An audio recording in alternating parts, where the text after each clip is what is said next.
friends beyond the binary. Welcome to Reading with Lena, a podcast where I, Lena, read things. How's it going? I'm trying something a little new this time. I am trying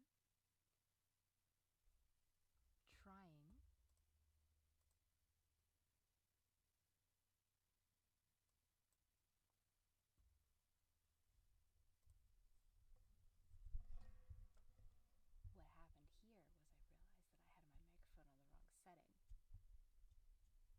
So we gotta start over. This is what it's like. I'm trying to find the best setting to deal with some hissing issues that I've been having, but I haven't figured it out yet. Okay.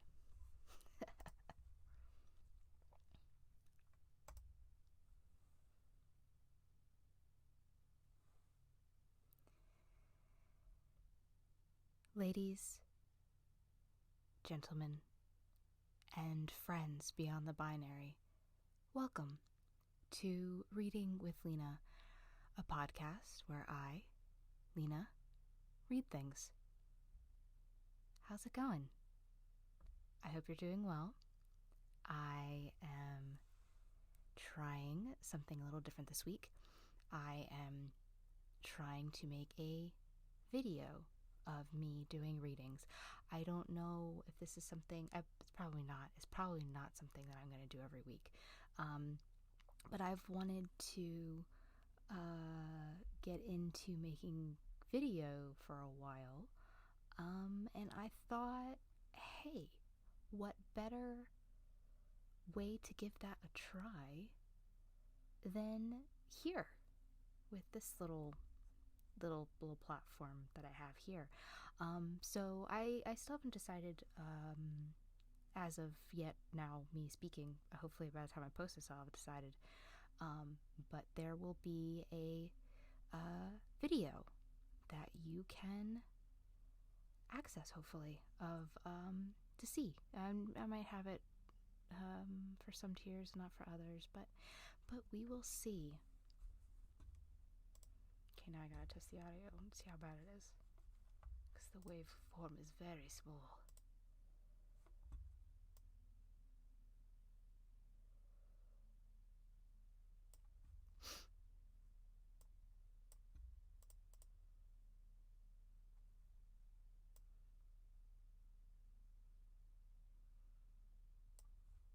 I think I can work with this. Okay.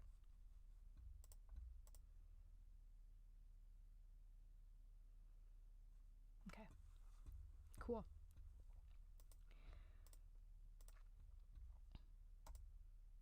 So this week, I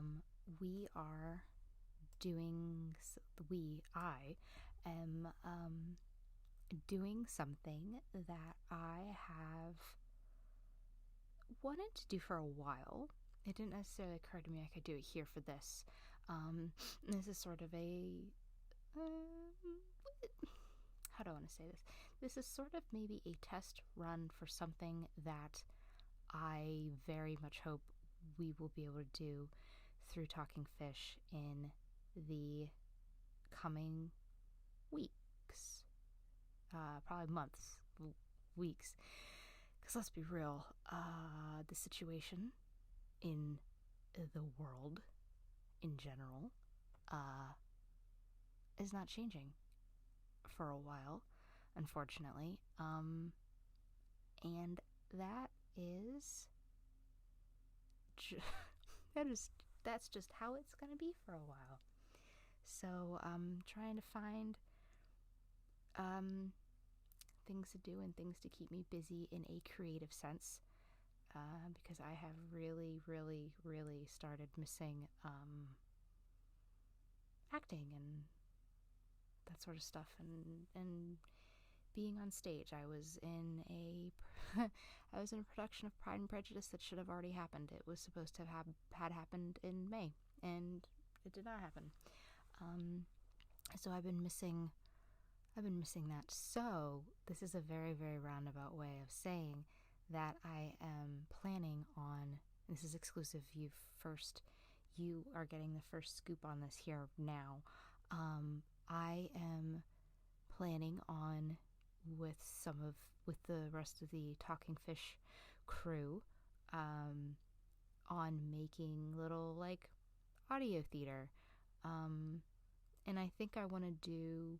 I mean, it has to be classics because I think a lot of people who aren't in theater, I've heard people be like, oh, why don't you just do like a video of the play or like a podcast of the play.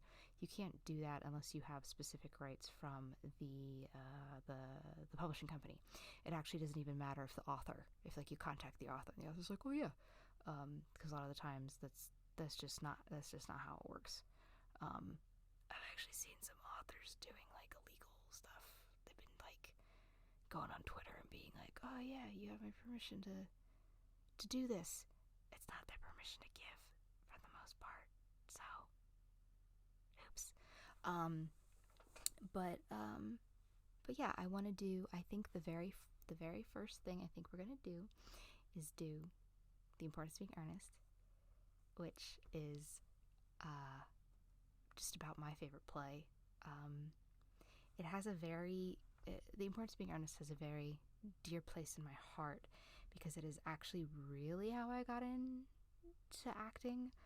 I had acted when I was a little kid.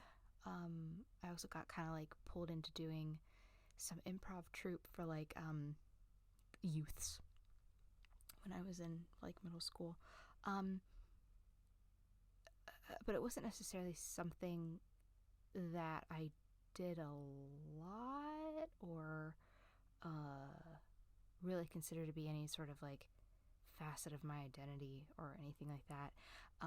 But then when I was 14, I think, I got this was back in the days when you would still get the like encyclopedias. You'd still get like CDs of them, and there was this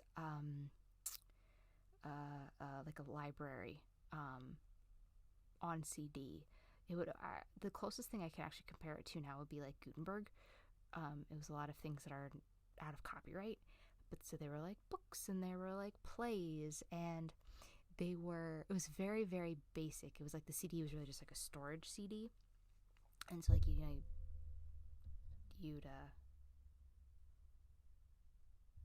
hit the mic. Sorry, I hit the pop filter because I was gesticulating whilst I was talking. You would put the CD in the CD drive, and then it would just like bring up all these folders of the authors' names, and I was just kind of scrolling through it. They're alphabetical by last name, and I'm like scrolling through it, and like at the bottom there's this dude, Wild, Oscar, and I was like, Wild, that's a pretty sick last name. So I clicked on it, and for whatever reason I clicked on The Importance of Being Earnest, and I was like, oh, this is a play, and I just sort of started reading it, and then I was like, oh wow, this is fun, and the other thing too was that I had wanted to be acting, but I was homeschooled at the time, and so there weren't the opportunities. And the other thing too is, honestly, when you're a teenager, the roles are few and far between, unless you are doing like youth theater, or you're in a high school and they're casting teenagers as adults and that sort of stuff. So it was very frustrating because there just like were not roles for me. And anyway, so I managed to get my friends. Long story short, is I started a theater to do The Importance of Being Earnest with my friends. We actually did pretty well. We sold out the house when we did it, and we were actually asked by a church to do a remount of the show for their fundraiser. So I guess we weren't bad or anything. I would not have a bunch of teenagers do the importance of being earnest to raise money for a fundraiser. But hey, that was great. And we did the importance of being earnest twice. We did Pride and Prejudice. And then that was it for my involvement with that group. But yeah, so I really, and then doing this whole thing, I was like, oh, I really like this. I really like acting. And not only do I really like acting, I really like the whole experience of getting people together and creating things. And obviously that's something that I have continued to do. So funnily enough, I was not going to ramble on this one. I was like, I'm just going to like get right to it. But obviously that didn't, I did ramble. So tonight, currently it is actually like 11:15 at night. And my housemates, my parents, they're watching, I think, The Last Kingdom. So I'm really hoping that doesn't come through because I can hear it, but I'm hoping it's not picked up on the mic. So this evening, I will be reading, I had it pulled up and now it's gone.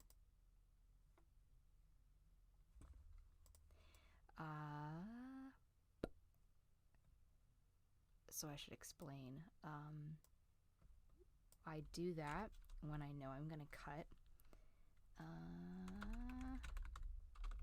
So I can find that spot, and then just sort of like I'll see that mark coming. I'll see the little like waveform of that, and then I'll be like, okay, I need to cut that.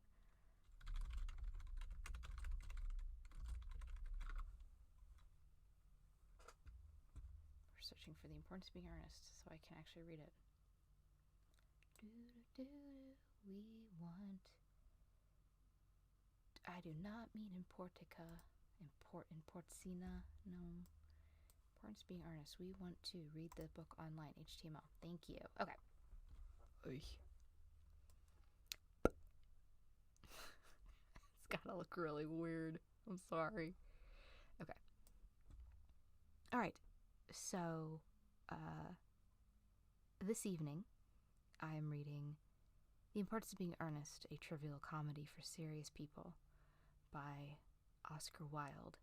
And I am going to be doing it a little differently than I usually do, because usually I try to read in sort of like a calm manner. But I actually am gonna do some acting. And the reason I'm also doing this is because I think the Importance of Being Earnest will probably be the first thing that we'll do, and I'm going to cut it for several reasons. Cut it for just length, but also too, like, there are just some jokes that just were funny in 1895, and they just require too much back explaining. If you have to explain a joke, it's not funny. Which explained that to the guy who came up with the sea bass joke in Animal Crossing New Horizons. I actually saw some like tweet post where he was like explaining the joke, and it's like, no, my dude, if you gotta explain the joke, it's not a joke. Anyway, Animal Crossing is going to be another video / audio podcast. Oh yeah. Okay. All right. The Importance of Being Earnest, a trivial comedy for serious people. First act. Scene. Morning room in Algernon's flat in Half Moon Street. The room is luxuriously and artistically furnished. The sound of a piano is heard in the adjoining room. Lane is arranging afternoon tea on the table, and after the music has ceased, Algernon enters. "Did you hear what I was playing, Lane?" "I didn't think it polite to listen, sir." "I'm sorry for that, for your sake. I don't play accurately. Anyone can play accurately, but I play with wonderful expression. As far as the piano is concerned, sentiment is my forte. I keep science for life." "Yes, sir." And speaking of the science of life, have you got the cucumber sandwiches cut for Lady Bracknell? Yes, sir. He hands them on a salver. Algernon inspects them, takes two, and sits down on the sofa. Oh, by the way, Lane, I see from your book that on Thursday night, when Lord Shawman and Mr. Worthing were dining with me, 8 bottles of champagne are entered as having been consumed. Yes, sir, 8 bottles and a pint. Why is it that in bachelors' establishments the servants invariably drink the champagne? I ask only for information. I attribute it to the superior quality of the wine, sir. I have often observed that in married households the champagne is rarely of a first-rate brand. Good heavens! Is marriage so demoralizing as that? I believe it is a very pleasant state, sir. I have had very little experience of it myself up to the present. I've only been married once. That was in consequence of a misunderstanding between myself and a young person. I don't know that I'm much interested in your family life, Lane. No, sir. It's not a very interesting subject. I never think of it myself. Very natural, I'm sure. Well, that will do, Lane. Thank you. Thank you, sir. Lane goes out. Lane's views on marriage seem somewhat lax. And really, if the lower orders don't set us a good example, what on earth is the use of them? They seem, as a class, to have absolutely no sense of moral responsibility. Enter Lane. Mr. Earnest Worthing. Enter Jack. Lane goes out. Algernon is who I'm reading. How are you, my dear Ernest? What brings you up to town? Oh, pleasure. What else should bring one anywhere? Eating as usual, I see, Algy. I believe it is customary in good society to take some slight refreshment at 5 o'clock. Where have you been since last Thursday? In the country. What on earth do you do there? When one is in town, one amuses oneself. When one is in the country, one amuses other people. It is excessively boring. And who are the people you amuse? Oh, neighbours. Got nice neighbours in your part of Shropshire? Oh, perfectly horrid. Never speak to one of them. How immensely you must amuse them. Algernon goes over and takes a sandwich. By the way, Shropshire is your county, is it not? Shropshire? Yes, of course. Hello. Why all these cups? Why cucumber sandwiches? Why such reckless extravagance in one so young? Who is coming to tea? Oh, merely Aunt Augusta and Gwendolen. How perfectly delightful. Yes, that is all very well, but I'm afraid Aunt Augusta won't quite approve of your being here. May I ask why? My dear fellow, the way you flirt with Gwendolen is perfectly disgraceful. It's almost as bad as the way Gwendolen flirts with you. I am in love with Gwendolen. I have come up to town expressly to propose to her. I thought you'd come up for pleasure. I call that business. How utterly unromantic you are. I really don't see anything romantic in proposing. It's very romantic to be in love, but there's nothing romantic about a definite proposal. Why, one may be accepted. One usually is, I believe. Then the excitement's all over. The very essence of romance is uncertainty. If I ever get married, I shall certainly try to forget the fact. I have no doubt about that, dear Algy. The divorce court was specially invented for people whose memories are so curiously constituted. Oh, there's no use speculating on that subject. Divorces are made in heaven. Jack puts out his hand to take a sandwich. Algernon at once interferes. Please don't touch the cucumber sandwiches. They are ordered specially for Aunt Augusta. He takes one and eats it. Well, you've been eating them all the time. That is quite a different matter. She is my aunt. Algernon takes the plate. Yeah, that's some bread and butter. The bread and butter is for Gwendolen. Gwendolen is devoted to bread and butter. Jack advances to the table and helps himself. And very good bread and butter it is too. Why, my dear fellow, you need not eat as if you are going to eat at all. You behave as if you were married to her already. You are not married to her already, and I don't think you ever will be. Why on earth do you say that? Well, in the first place, girls never marry the men they flirt with. Girls don't think it right. Oh, that's nonsense. It isn't. The great truth. It accounts for the extraordinary number of bachelors one sees all over the place. In the second place, I don't give my consent. Oh, your consent. My dear fellow, Gwendolen is my first cousin, and before I allow you to marry her, you will have to clear up the whole question of Cecily. Algernon rings a bell. A Cecily? What on earth do you mean? What do you mean, Algy, by Cecily? I don't know anyone by the name of Cecily. Lena enters. Bring me that cigarette case Mr. Worthing left in the smoking room the last time he dined here. Yes, sir. Lane goes out. Do you mean to say you've had my cigarette case all this time? I wish to goodness you'd let me know. I've been writing frantic letters to Scotland Yard about it. I was very nearly offering a large reward. Well, I wish you would offer one. I happen to be more than usually hard up. There's no good offering a large reward now that the thing is found. Enter Lane with the cigarette case on a salver. Algernon takes it at once. Lane goes out. I think it's rather mean of you, Earnest, I must say. Opens case and examines it. However, it makes no matter, for now that I look at this inscription inside, I find that the thing isn't yours at all. Of course it's mine. You've seen it with me 100 times. You've no right whatsoever to read what's written inside. It is a very ungentlemanly thing to read a private cigarette case. It's absurd to have a hard and fast rule about what one should and one shouldn't read, and more than half of modern culture depends on what one shouldn't read. I'm quite aware of the fact, and I don't propose to discuss modern culture. It isn't the sort of thing one should talk of in private. I simply want my cigarette case back. Yes, but this isn't your cigarette case. This cigarette case is a present from someone of the name of Cecily, and you said you didn't know anyone of that name. Well, if you want to know, Cecily happens to be my aunt. Your aunt? Yes, charming old lady she is too. Lives in Tunbridge Wells. Just give it back to me, Algy. But then why does she call herself Little Cecily if she is your aunt and lives in Tunbridge Wells? From little Cecily with her fondest love. My dear fellow, what on earth is there in that? Some aunts are tall, some aunts are not tall. That is a matter surely an aunt might be allowed to decide for herself. You seem to think that every aunt should be exactly like your aunt. That's absurd. For heaven's sake, simply give me back my cigarette case. He follows Algernon about the room. Well, yes, but why does your aunt call you her uncle? From little Cecily, with her fondest love, to her dear Uncle Jack. There is no objection, I admit, to an aunt being a small aunt, but why an aunt, no matter what her size may be, should call her own nephew her uncle, I can't quite make out. Besides, your name isn't Jack at all, it's Earnest. It isn't Earnest, it's Jack. You've always told me it was Earnest.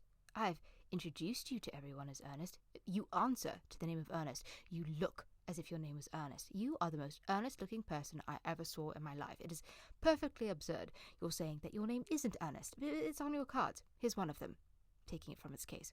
Mr. Ernest Worthing, B4, the Albany.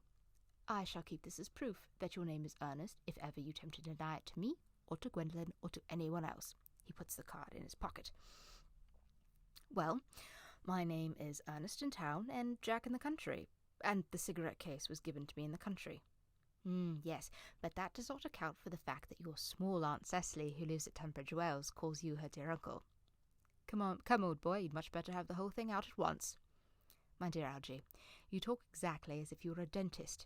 It's very vulgar to talk like a dentist when one isn't a dentist. Produces a false impression. Well, that is exactly what a dentist always does. Now, go on, tell the whole thing. I may mention that I have always suspected you of being a confirmed and secret Bunburyist, and I'm quite sure of it now. Bunburyist? What on earth do you mean by a Bunburyist? I'll reveal to you the meaning of that incomparable expression as soon as you are kind enough to inform me why you were Ernest in town and Jack in the country. Well, produce my cigarette case first. Here it is. Hands him the cigarette case. Now, produce your explanation, and pray make it improbable. My dear fellow, there is nothing improbable about my explanation at all. In fact, it's perfectly ordinary. Old Mr. Thomas Cardew, who adopted me when I was a little boy, made me in his will guardian to his granddaughter, Miss Cecily Cardew.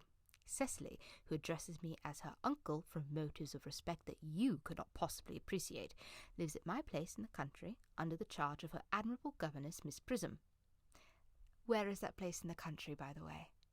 That's nothing to you, dear boy. You're not going to be invited. I may tell you candidly that the place is not in Shropshire. I suspected that, my dear fellow. I've Bunburied all over Shropshire on 2 separate occasions. Now go on. Why are you Ernest in town and Jack in the country?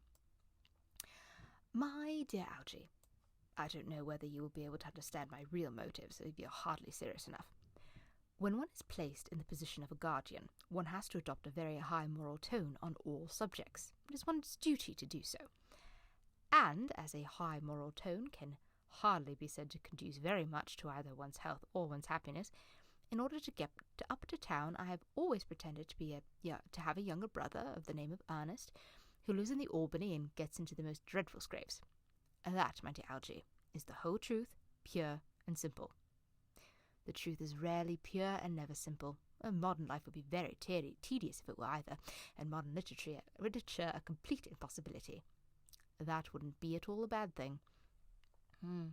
Literary criticism is not your forte, my dear fellow. Don't try it. You should leave that to people who haven't been at university. They do it so well in the daily papers. What you really are is a Bunburyist. I was quite right in saying you were a Bunburyist, for you are one of the most advanced Bunburyists I know. What on earth do you mean? You have invented a very useful younger brother called Earnest, in order that you may be able to come up to town as often as you like. I have invented an invaluable permanent invalid called Bunbury, in order that I may be able to go down to the country whenever I choose. Bunbury is perfectly invaluable. If it wasn't for Bunbury's extraordinary bad health, for instance, I wouldn't be able to dine with you and Willis's tonight, for I've really been engaged to Aunt Augusta for more than a week. I haven't asked you to dine with me anywhere tonight. I know, you are absurdly careless about sending out invitations. It's very foolish of you. Nothing annoys people so much as not receiving invitations. You'd much better dine with your Aunt Augusta. I haven't the smallest intention of doing anything of the kind. To begin with, I dine there on Monday, and once a week is quite enough to dine with anyone's own relations. In the second place, whenever I do dine there, I am always treated as a member of the family, and set down with either no women at all, or two. In the third place, I know perfectly well whom she will place me next to tonight. She will place me next to Mary Farquhar, who always flirts with her own husband across the dinner table. That's not very pleasant. Indeed, it's not even decent. And that sort of thing is enormously on the increase. The amount of women in London who flirt with their own husbands is perfectly scandalous. It looks so bad. It's simply washing one's clean linen in public. Besides, now that I know you are a confirmed Bunburyist, I naturally want to talk to you about Bunburying. I want to tell you the rules. I am not a Bunburyist at all. If Gwendolen accepts me, I'm going to kill my brother. Indeed, I think I'll kill him in any case. Cecily's a little too much interested in him. It's rather a bore. So, I'm going to get rid of Earnest, and I strongly advise you to do the same with your invalid friend who has the absurd name. Nothing will induce me to part with Bunbury, and if you ever get married, which seems to me extremely problematic, you will be very glad. I just scrolled and I lost my place. Which seems to me extremely problematic. You will be very glad to know Bunbury. A man who marries without knowing Bunbury has a very tedious time of it. That's nonsense. If I marry a charming girl like Gwendolen, and she's the only girl I ever saw in my life that I would marry, I certainly won't want to know Bunbury. Or then your wife will. You don't seem to realize that in married life, 3 is company and 2 is none. That, my dear friend, is the theory that the corrupt French drama has been propounding the last 50 years. Yes, and the happy English home has proved in half the time. Oh, for heaven's sake, don't try to be cynical. It's perfectly easy to be cynical. My dear fellow, it isn't easy to be anything nowadays. There's such a lot of beastly competition about. The sound of an electric bell is heard. Ah, that must be Aunt Augusta. Only relatives, or creditors, ever ring in that Wagnerian manner. Now, if I get her out of the way for 10 minutes so that you can have an opportunity for proposing to Gwendolen, may I dine with you tonight at Willis's? I suppose so, if you want to. Well, yes, but you must be serious about it. I hate people who are not serious about meals. So very shallow of them. Enter Lane. Lady Bracknell and Miss Fairfax. Algernon goes forward to meet them. Enter Lady Bracknell and Gwendolen. By the way, yes, Gwendolen is the reason that Gwendolen is named Gwendolen in Sir Rodney. Good afternoon, dear Algernon. I hope you are behaving well. I'm feeling very well, Aunt Augusta. That's not quite the same thing. In fact, the two things rarely go together. She sees Jack and bows to him with icy coldness. Algernon says to Gwendolen, Dear me, you are smart. I'm always smart. Am I not, Mr. Worthing?" "You are quite perfect, Miss Fairfax." "Oh, I hope I'm not that. It would leave no room for developments, and I intend to develop in many directions." Gwendolen and Jack sit down together in the corner. "I'm sorry if we were a little late, Algernon, but I was obliged to call on dear Lady Harbury. I haven't been there since her poor husband's death. I never saw a woman so altered. She looks quite 20 years younger. And now I'll have a cup of tea and one of those nice cucumber sandwiches you promised me." "Certainly, Aunt Augusta." He goes over to the tea table. "Won't you come and sit here, Gwendolen?" "Thanks, Mamma. I'm quite comfortable where I am." Algernon picks up the empty plate in horror. "Good heavens, Lane! Why are there no cucumber sandwiches? I ordered them specially." There were no cucumbers in the market this morning, sir. I went down twice." "No cucumbers?" "No, sir. Not even for ready money." "That will do, Lane. Thank you." "Thank you, sir." He goes out. "I am greatly distressed, Aunt Augusta, about there being no cucumbers, not even for ready money." "It really makes no matter, Algernon. I had some crumpets with Lady Hanbury, who seems to me to be living entirely for pleasure now. I hear her hair has turned quite gold from grief. It certainly has changed its colour. From what cause, I of course cannot say." Algernon hands her some tea. "Oh, thank you. "I've quite a treat for you tonight, Algernon. I am going to send you down with Mary Farquhar. She's such a nice woman and so attentive to her husband. It's delightful to watch them." "I'm afraid, Aunt Augusta, I shall have to give up the pleasure of dining with you tonight after all." "I hope not, Algernon. It would put my table completely out. Your uncle would have to dine upstairs. Fortunately, he's accustomed to that." "It is a great bore, and I need hardly say a terrible disappointment to me, but the fact is I've just had a telegram to say that my poor friend Bunbury is very ill again. They seem to think I should be with him. This is very strange. This Mr. Bunbury seems to suffer from curiously bad health." "Yes, poor Bunbury is a dreadful invalid." "Well, I must say, Algernon, that I think it is high time that Mr. Bunbury made up his mind whether he's going to live or to die. This shilly-shallying with the question is absurd. Nor do I in any way approve of the modern sympathy with invalids. I consider it morbid. Illness of any kind is hardly a thing to be encouraged in others. Health is the primary duty in life. I'm always telling that to your poor uncle, but he never seems to take much notice, as far as any improvement in his ailment goes. I should be very much obliged if you would ask Mr. Bunbury from me to be kind enough not to have a relapse on Saturday, for I rely on you to arrange my music for me. It is my last reception, and one wants something that will encourage conversation, particularly at the end of the season, when everyone has practically said whatever they had to say, which, in most cases, was probably not much.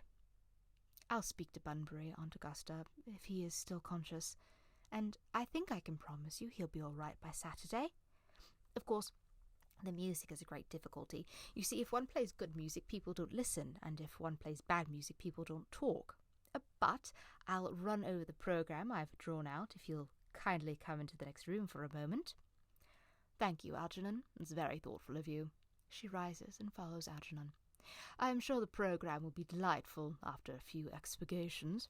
French songs I cannot possibly allow. People always seem to think that they are improper, and either look shocked, which is vulgar, or laugh, which is worse. But German sounds a thoroughly respectable language, and indeed I believe it is so.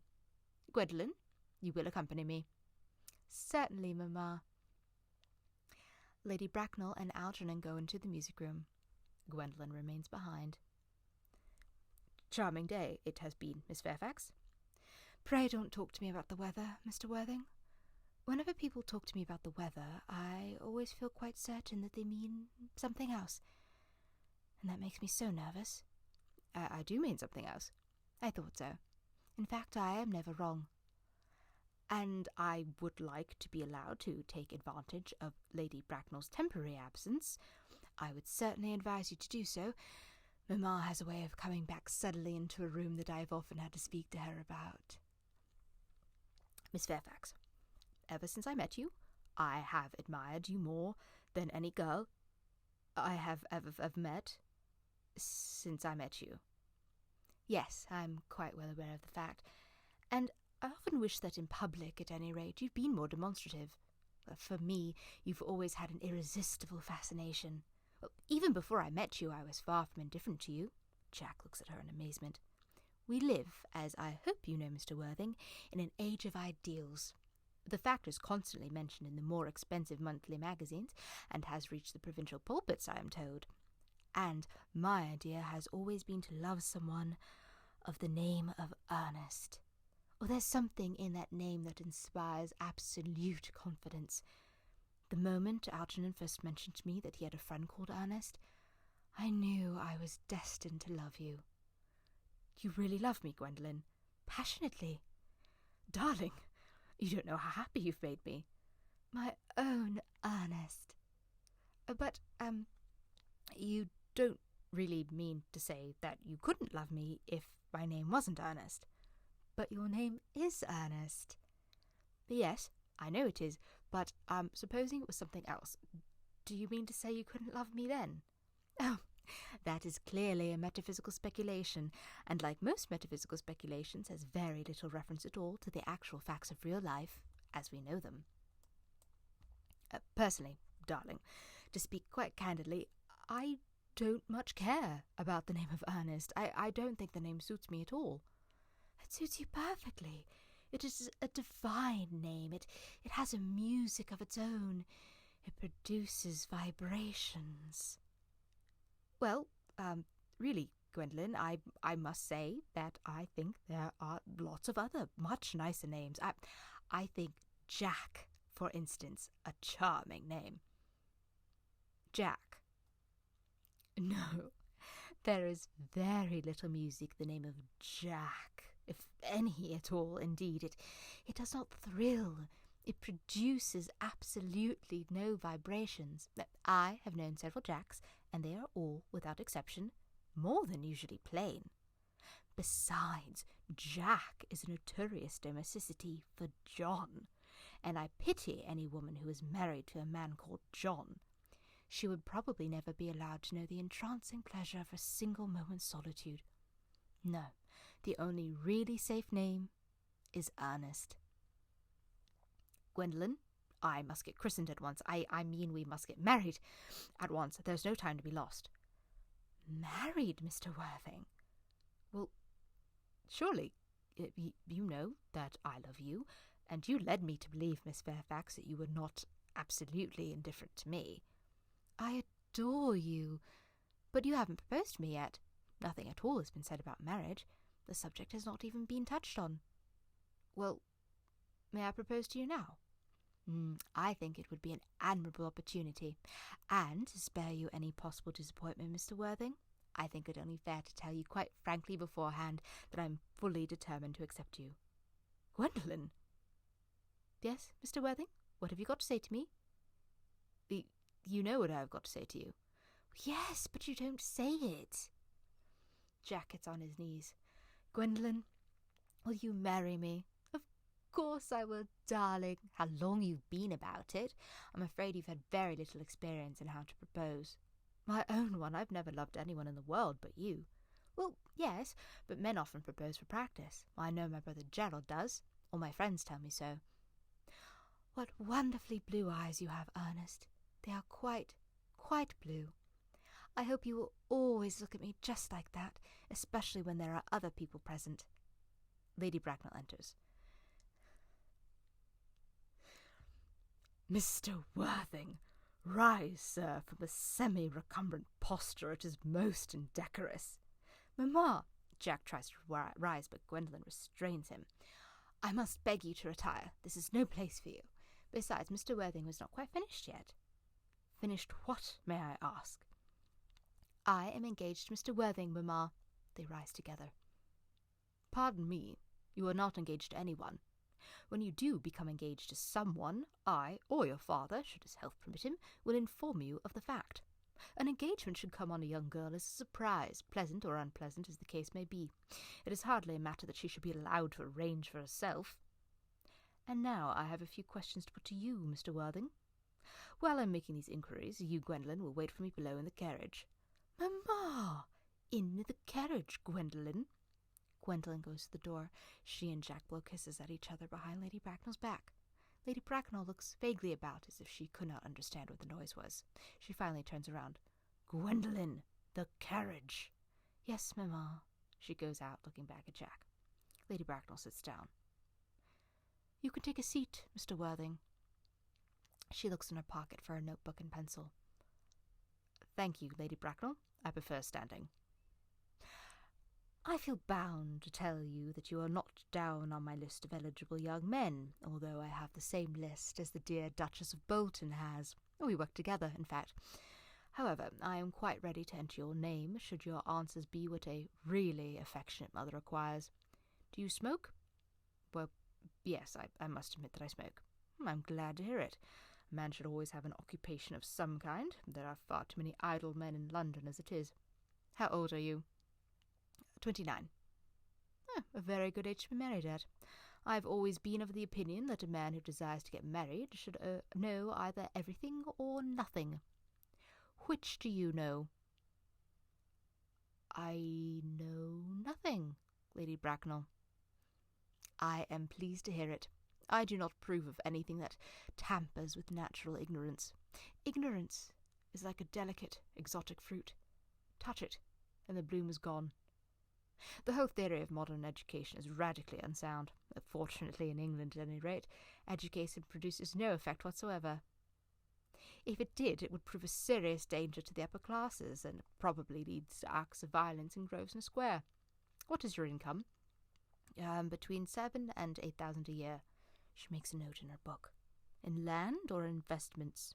In investments, chiefly." "That is satisfactory. What between the duties expected of one during one's lifetime and the duties extracted from one after one's death, land has ceased to be either a profit or a pleasure. It gives one position and prevents one from keeping it up. That is all that can be said about land. I have a country house with some land, of course, attached to it, about 50,000 acres, I believe, but I don't depend on that for my real income. In fact, as far as I can make out, poachers are the only one who make anything out of it." "A country house? How many bedrooms?" "That point can be cleared up afterwards. You have a town house, I hope. A girl with a simple, unspoilt nature like Gwendolen can hardly be expected to reside in the country." "Well, I own a house in Belgrave Square, which is lent by the year to Lady Bloxham. Of course I can get it back whenever I like at a 6 months' notice." "Lady Bloxham? I don't know her." "No, she goes about very little. She's a lady considerably advanced in years." Nowadays that is no guarantee of respectability of character. Which number in Belgrave Square?" 149. "The unfashionable side. I thought there was something. However, that could easily be altered." "Do you mean the fashion or the side?" "Both, if necessary, I presume. What are your politics?"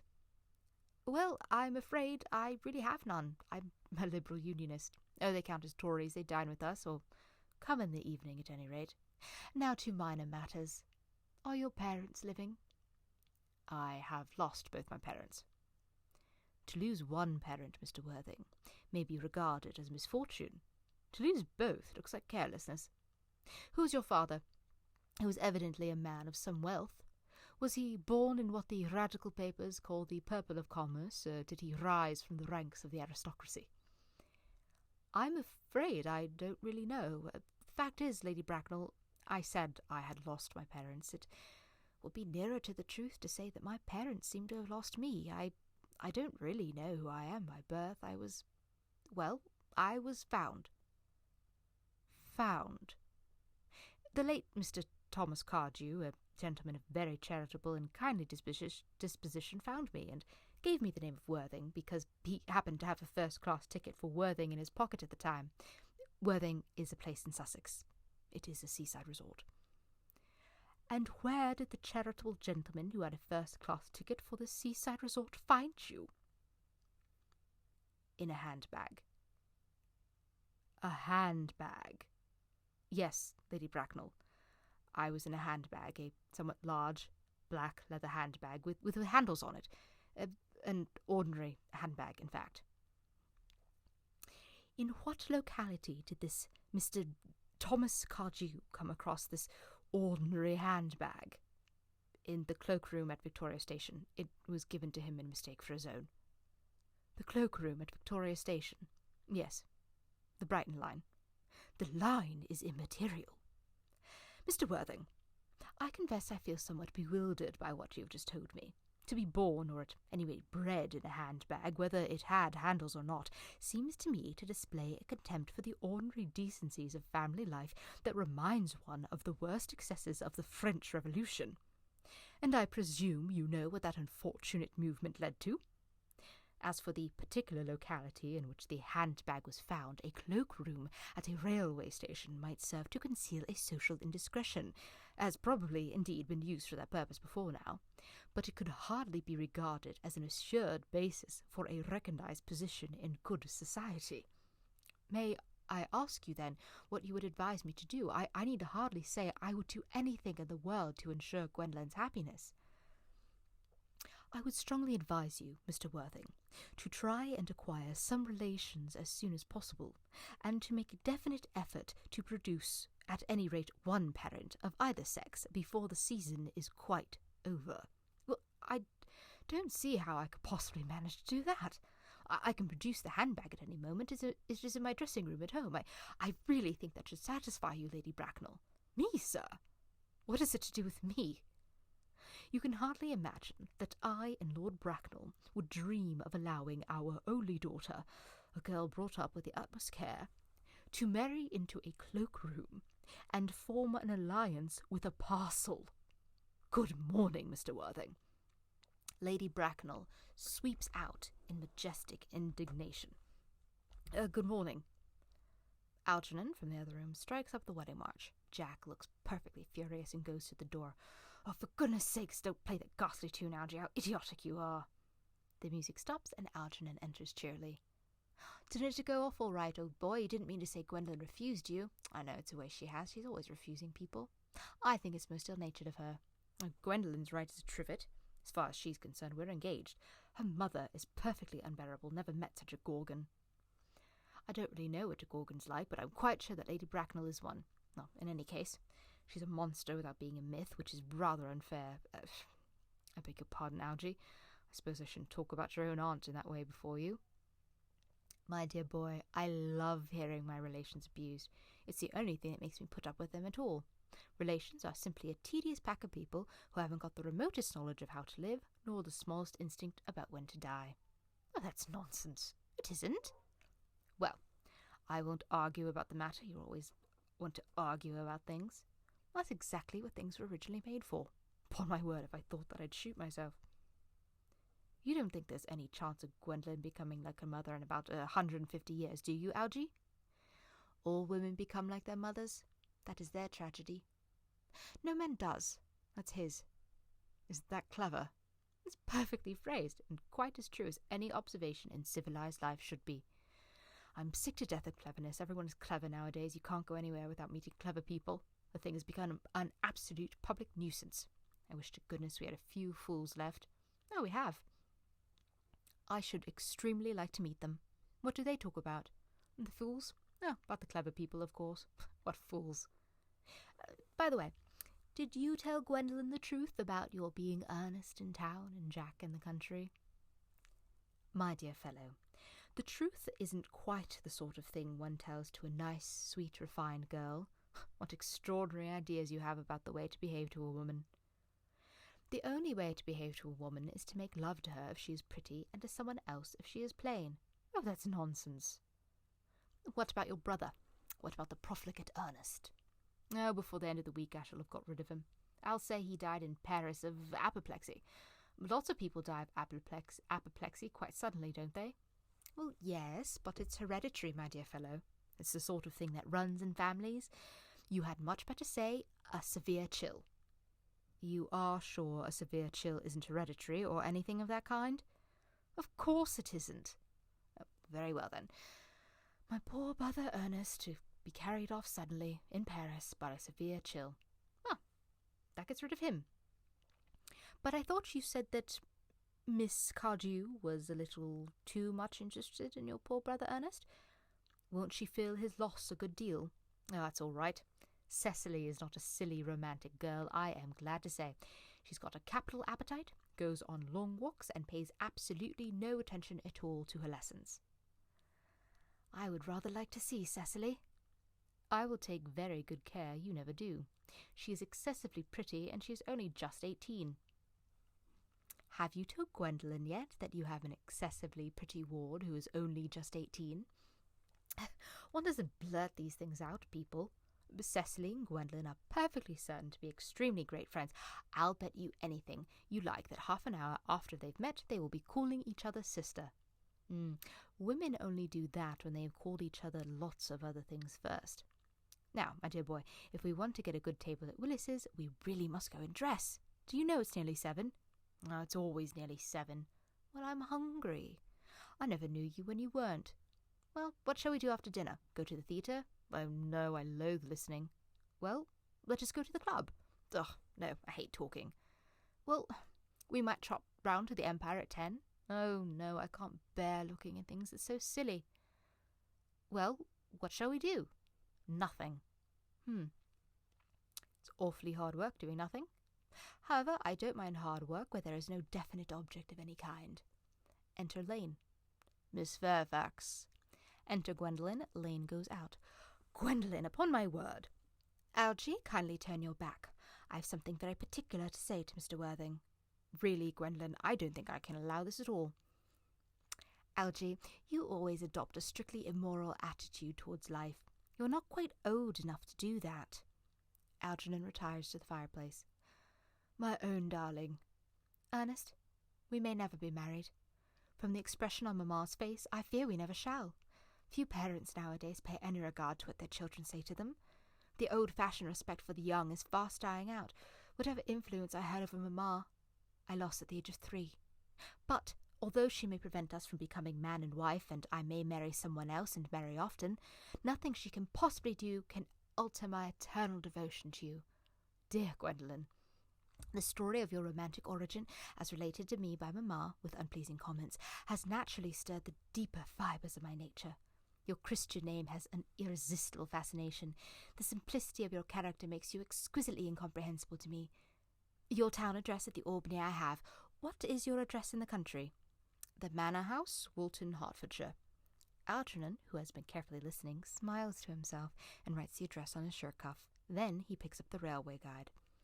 There is a good postal service, I hope? It may be necessary to do something desperate. That, of course, will require serious consideration. I will communicate with you daily. My own one. How long do you remain in town? Till Monday. Good. Algy, you may turn round now. Thanks, I've turned round already. You may also ring the bell. You will let me see you to your carriage, my own darling. Certainly.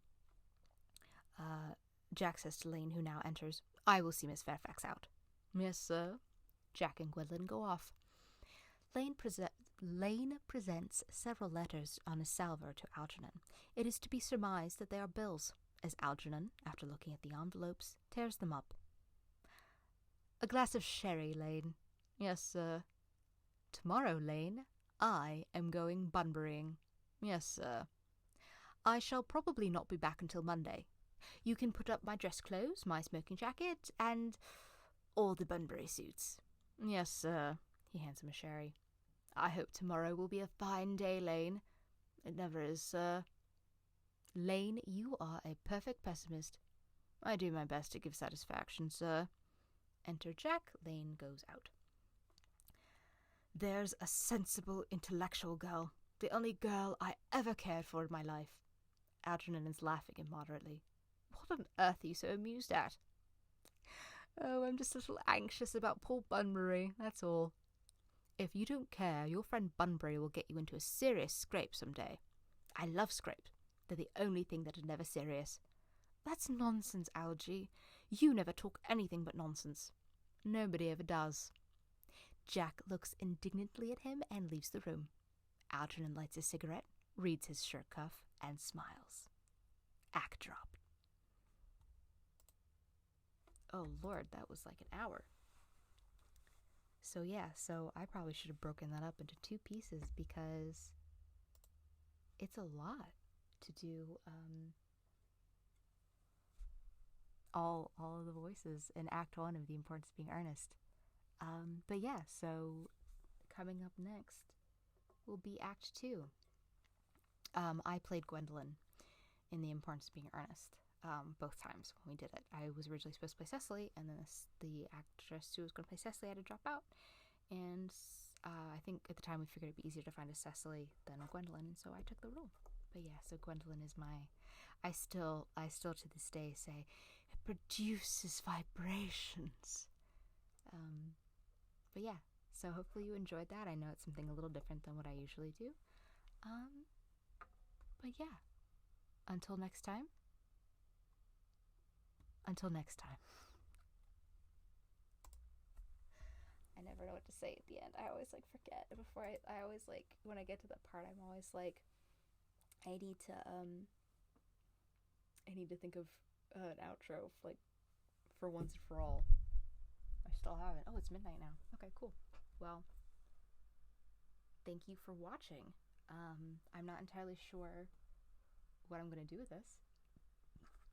Hopefully it was amusing / interesting watching me read. Like I said, I don't know that I'll do this every time. But I thought we'll try something different. Oh, if you like my shirt, Podcaster Gay Culture, this is in my TeePublic store. So yeah, I'll put a link in the description. So yeah, thanks for watching.